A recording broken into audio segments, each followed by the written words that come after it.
ఒక చిన్న పర్వతగ్రామం చివరన ఒక వృద్ధురాలు నివసించేది. ఆమె ఇల్లు చాలా చిన్నదైనా ఎంతో ప్రేమతో నిండి ఉండేది. ఆమెకు సంతానం లేదు, చేతిలో డబ్బు లేదు. కాని లోకంలో ఎవ్వరికీ లేని ఒక అరుదైన సంపద ఆమె దగ్గర ఉంది. అదే ప్రశాంతత. ఆమె ప్రతిరోజూ తన తోటలో పండిన కూరగాయలతో వంట చేసుకుంటూ, పాతపాటలు పాడుకుంటూ ఎంతో సంతోషంగా ఉండేది. గ్రామంలో ఎవరైనా బాధలో ఉంటే ఆమె దగ్గరకు వచ్చేవారు.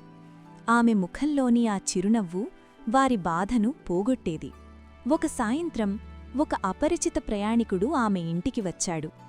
"నీవు చాలా మంచి జీవితాన్ని గడిపావు, అందుకే ఈరోజు నీకొక అవకాశమిస్తాను" అని చెప్పి ఆమెను ఒక పచ్చని మైదానంలోకి తీసుకెళ్లాడు. అక్కడ 3 తలుపులున్నాయి. ఒకటి బంగారు తలుపు, రెండోది చెక్క తలుపు, మూడోది బాగా పాతదై తుప్పుపట్టిన ఇనుప తలుపు.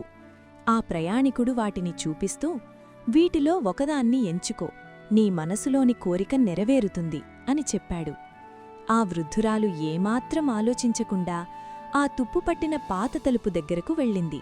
అది చూసి ఆశ్చర్యపోయిన ప్రయాణికుడు, "ఎందుకీ పాత తలుపుని ఎంచుకున్నావు?" అని అడిగాడు. దానికి ఆమె మెల్లగా నవ్వుతూ, "నా జీవితంలో అత్యంత అందమైన విషయాలన్నీ ఇలాంటి పాత మరియు అరిగిపోయిన ప్యాకేజీల్లోనే వచ్చాయి" అని సమాధానమిచ్చింది. ఆమె ఆ తుప్పుపట్టిన తలుపు తెరిచి చూడగా లోపల ఏమీ లేదు, కేవలం ఖాళీగా ఉండి ధూళి నిండి ఉంది. అది చూసి కూడా ఆమె బాధపడకుండా మెల్లగా నవ్వుకుంది. ప్రయాణికుడు వింతగా చూస్తూ, "నీకు బాధగా లేదా?"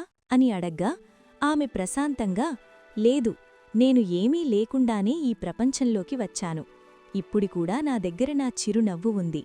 కాబట్టి నేను కోల్పోయింది ఏమీ లేదు" అని చెప్పింది. అప్పుడా ప్రయాణికుడు మిగిలిన 2 తలుపులు తెరిచాడు. బంగారు తలుపు వెనుక అపారమైన బంగారం ఉంది. చెక్క తలుపు వెనుక ఆమెను తిరిగి యువతిగా మార్చే అద్దం ఉంది. "నువ్వు వీటిని ఎంచుకుని ఉంటే ధనవంతురాలివి లేదా నీ యవ్వనాన్ని తిరిగి పొందేదానివి కదా" అన్నాడు. దానికి ఆ వృద్ధురాలు అతని కళ్లలోకి చూస్తూ ఇలా అంది, "వీటికంటే గొప్పవి నా దగ్గరున్నాయి. మనశ్శాంతి, చీకటిలో కూడా నవ్వగలిగే ధైర్యం, ఉన్నదానితో తృప్తిగా ఉండే మనస్సు. వీటికంటే అవి ఎక్కువా? కాదు, నేను సరైన తలుపునే ఎంచుకున్నాను" అలా అని ఆమె తన చిన్న ఇంటికి వెళ్ళిపోయింది. అప్పుడా ప్రయాణికుడికి అర్థమైంది, నిజమైన సంతోషమనేది మనం పొందే వస్తువుల్లో లేదు, మనం ఉన్న స్థితిలో ఎంత కృతజ్ఞతతో ఉన్నామనే దానిపైనే ఆధారపడి ఉంటుంది. జీవితం చిన్నగా అనిపించినా సంతోషంగా ఉండటమే అసలైన సంపద.